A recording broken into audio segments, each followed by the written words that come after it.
Jail খাটতে কেমন লাগে সেই কৌতূহল থেকে 11 বছর একটা ছেলেকে নৃশংসভাবে হত্যা করেছে। জেলখানা দেখতে কেমন, কিভাবে জেল খাটে মানুষ তা দেখতে 6 বন্ধু মিলে এক বন্ধুকে হত্যা। না, এটি কোনো সিনেমার গল্প নয়, এটি নারায়ণগঞ্জের ফতুল্লায় ঘটে যাওয়া এক বাস্তব চিত্র। প্রথমে তারা ভেবেছিল শিশুরা অপরাধ করলে তাদের নাকি সাজা দেয়া হয় না। সেখান থেকে জেলখানার ভেতরের পরিবেশ দেখতে নেওয়া হয় এক কঠিন সিদ্ধান্ত, যে ভাবনা সে কাজ। প্রথমে ফুল বিক্রেতা সে বন্ধুকে ডেকে নেওয়া হয় একটি পরিত্যক্ত বাড়িতে। এরপর সেখানে আনন্দ উল্লাসের মধ্যেই তাকে করা হয় হত্যা। শুনতে অবাস্তব কোনো চিত্র মনে হলেও নির্মম এই ঘটনা নারায়ণগঞ্জের ফতুল্লায়। গত 18 এপ্রিল সকালে ফুল বিক্রির উদ্দেশ্যে বেরিয়ে আর ফেরেনি কিশোর হোসাইন। স্বজনদের দীর্ঘ অপেক্ষা আর আর্তনাদের পর 23 এপ্রিল বিকেলে দাফা ইন্দ্রাকপুর ব্যাংক কলোনি এলাকার একটি পরিত্যক্ত বাড়িতে মেলে তার ক্ষতবিক্ষত মরদেহ। সংবাদ সম্মেলনে পুলিশ জানায়, হুসাইন তার বাবার সাথে ফুল বিক্রি করত, কিন্তু ঘটনার দিন অভিযুক্তরা এক ভয়ঙ্কর খেলায় মেতে ওঠে। তারা জানতো শিশু কিশোর অপরাধ করলে নাকি সাজা হয় না। এই ভুল ধারণা থেকে তারা জেল দেখার নেশায় মত্ত হয়ে ওঠে। জেল খাটতে কেমন লাগে, একদিন তারা সবাই একসাথে আড্ডা মারে এবং গাঁজা সেবন করে।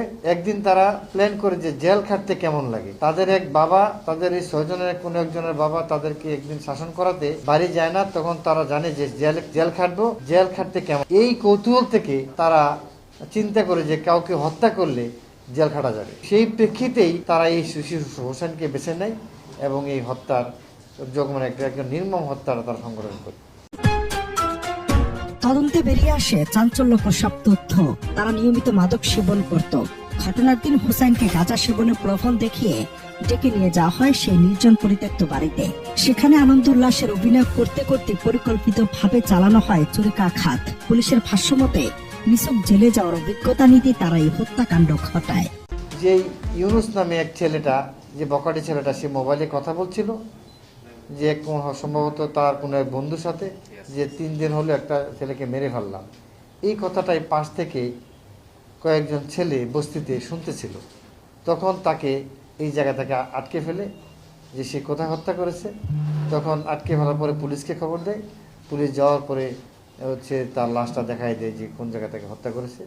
তখন আমাদের ফতুল্লা থানার একটি চৌকস টিম তাকে জিজ্ঞাসাবাদ করে এবং সে বলে দেয় যে আমরা এই যে 6 জন মিলে তারা হত্যা করেছে, যে হত্যার এবং আমরা তাদের নাম এবং তার স্বীকারোক্তি মুক্তি আমরা বরিশাল থেকে, আমাদের টিম আছে, এই টিম বরিশাল থেকে 2 জনকে ধরে এবং বাকিদেরকে তাদের কথা মতে অন্যান্য জায়গা থেকে গ্রেফতার করে এবং তারা সকলেই এই ঘটনার সাথে তাদের সম্পৃক্ততা আছে বলে তারা স্বীকার করে। এবং যেটা আমাদের একটা সমাজের একটা আশ্চর্যের বিষয়, যে এটা সমাজের যে মেসেজ, যে সবাই কিন্তু 18 বছর কম বয়সী ছেলে এবং তারা কোনো পূর্ব শত্রুতা থেকে নয়, শুধু জেল খাটতে কেমন লাগে সেই কৌতূহল থেকে 11 বছর একটা ছেলেকে নৃশংসভাবে হত্যা করেছে। এই ঘটনা আজ আমাদের সমাজের সামনে এক বিশাল প্রশ্ন চিহ্ন দাঁড় করিয়ে দিয়েছে। অপরাধ জগতে কিশোরদের এই দুঃসাহস আর মাদকের ভয়াল থাবা আমাদের ভবিষ্যৎ প্রজন্মকে কোথায় নিয়ে যাচ্ছে? আইনের ভুল ব্যাখ্যা আর বিচারহীনতার সংস্কৃতিকে কিশোরদের মনের খুনের নেশা ধরিয়ে দিচ্ছে। ফতুল্লার এই লোমহর্ষক ঘটনা কেবল একটি হত্যাকাণ্ড নয়, এটা আমাদের সামাজিক মূল্যবোধের চূড়ান্ত অবক্ষয়ের বহিঃপ্রকাশ।